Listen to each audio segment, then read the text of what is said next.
Well, one interesting thing about the algorithms that predict future behavior and psychological traits or intimate traits of people is that, people often think, oh my God, this is science fiction, like how could that be? Or they say, oh my God, this is totally impossible.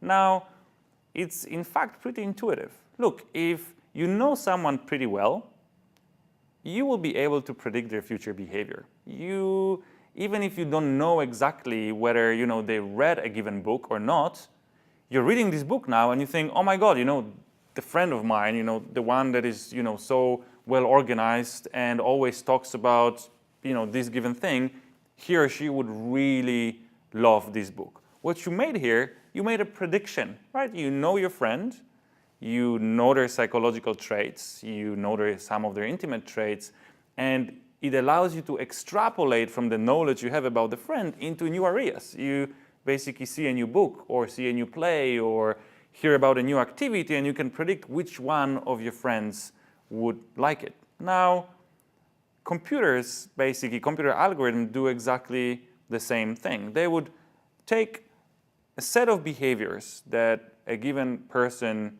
has expressed in the past, now match it with behavior of many other people that the algorithm has in its database, and then say, hey, people who read these books or people who listen to this type of music or people who visit these websites, they also tend to vote conservative or study psychology or work as accountants. So now we can basically just make those very simple predictions. Well, I said simple, but then on a large scale, they basically become very powerful. A lot of signal that is useful for an algorithm would not be useful for a human being. Let me give you an example. If I tell you the politicians that I like, you would have no trouble figuring out what my political views are. Perhaps even if I gave you 10 of my favorite books, it would be still informative to you as a human being. Okay, so people who read those books, they tend to have this political leaning or this religious leaning and so on. But now if I told you, look, those are the 10 games I played recently, or this is the brand of the shoes that I'm wearing, now as a human being you'll be like, yeah, like it's probably not very revealing about your political views or religiosity, simply because it's kind of difficult for us to match a brand of the shoe or a game with particular ideology or worldview. Now, the fact that it's difficult for us to see the link, it doesn't mean that the link doesn't exist, right? The link could be there, it just could be subtle enough to fall below our threshold of perception. Now, a computer has a big advantage here. It can store and process way more data than humans can in terms of links in the relationships like that. So it might be that when you look at a huge database of millions of other people, it might be that people who wear a given brand of shoes, they have a slight liberal or conservative leaning, something that would be imperceptible for humans. For a computer, it's a useful bit of information. A useful bit of information that is not conclusive, but now if you add up thousands or millions of little crumbs of inconclusive information like that, you can in fact arrive at the very accurate profile.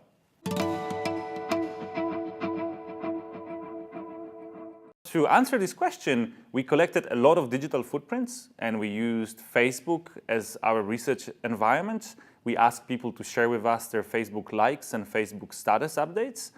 And then we also asked the same participants to fill in questionnaires, personality questionnaires, IQ questionnaires, happiness questionnaires, and so on.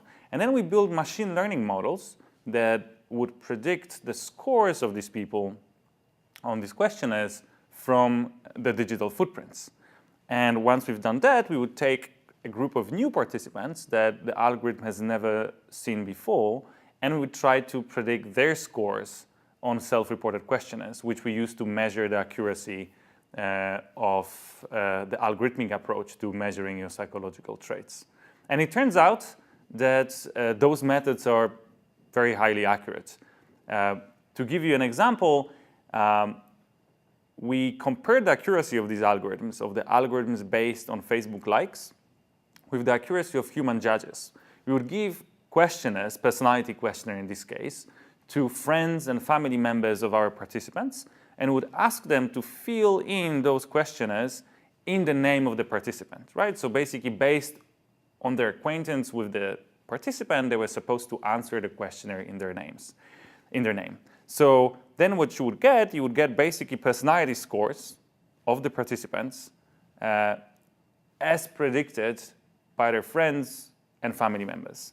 And then on the other hand, we had their scores as predicted by the computer algorithm based on their Facebook likes. And now we could compare how many likes do you need to be as accurate as a given friend or a family member. And what we found is that you need only 10 likes. You need to give algorithm only 10 likes for the algorithm to be as accurate as your work colleague.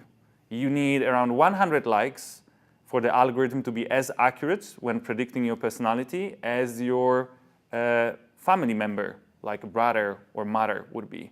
And finally, you need around 200 likes to beat the most accurate of human judges, your own spouse.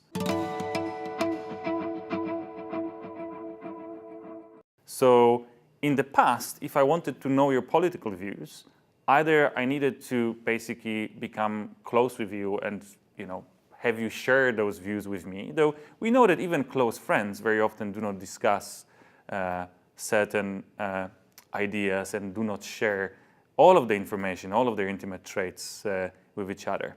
Now, I could also give you a questionnaire in the past and ask you, hey, can you please fill this questionnaire? And you had full control over, hey, whether you are actually going to respond to this questionnaire or not. And if you decided to respond to a questionnaire, you still had a choice of not answering the questions honestly, which basically means that you had full control, one can say, or a large degree of control over your intimate traits that you did not want to share with the others.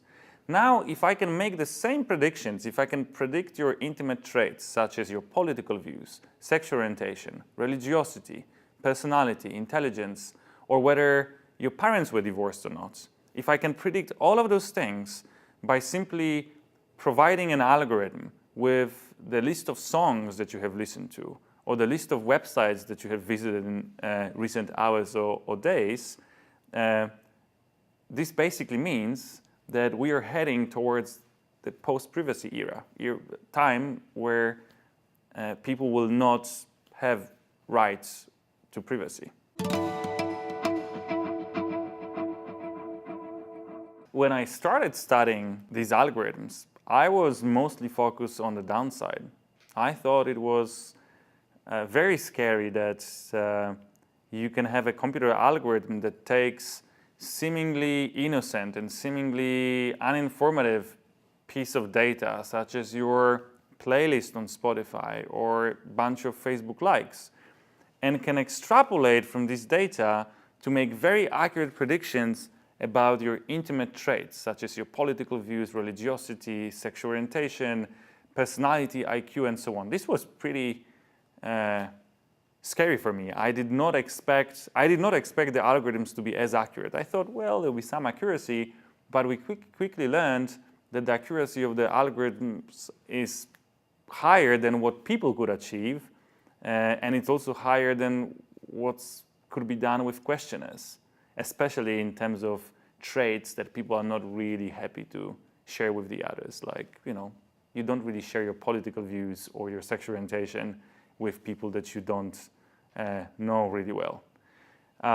And I think it only came later, it appeared later to me that, there are risks there, but there are also tremendous opportunities, let's say, to make the world a safer and more fair place, as in, matching people with better jobs, or let's say monitoring their psychological health and extending those benefits to people who are traditionally deprived of it.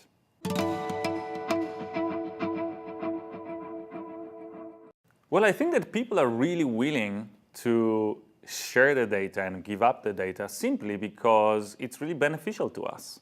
Right? Think about Google Maps. It's an amazing tool that helps us to get from point A to point B in the shortest possible time and while burning least fuel.